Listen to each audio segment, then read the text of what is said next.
मी सुधाकर पाटील राहणार संगम तालुका देवणी येथील रहिवासी असून आमच्या देवणी तालुक्यातून माननीय आमदार संभाजी भैया पाटील निलंगेकर यांना देवणी आणि बोरळ गटातून सर्वाधिक मताधिक्य देऊन निवडून दिलेले आहेत। तरी आमची एक माननीय देवेंद्र फडणवीस साहेब यांना एक विनंती आहे की संभाजी पाटलांना महाराष्ट्राच्या कॅबिनेट मंत्रिमंडळात स्थान मिळावे आणि लातूर जिल्ह्याचं पालकमंत्रीपद मिळावं एवढी आमच्या तालुक्याच्या वतीने जनतेतून एक अपेक्षा आहे। तरी एक विनंती की देवेंद्र फडणवीस साहेब आमच्या आमदार साहेबांना मंत्रिपद देऊन व पालकमंत्रीपद देऊन एक प्रकारे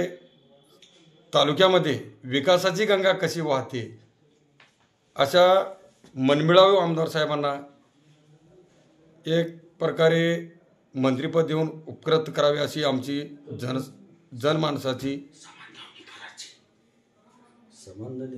संबंध आमच्या तालुक्यातील देवणीकरांची इच्छा आहे एवढी पूर्ण करावी ही आणि देवेंद्र फडणवीस साहेब ही आमची अपेक्षा पूर्ण करतील अशी इच्छा बाळगून माझे दोन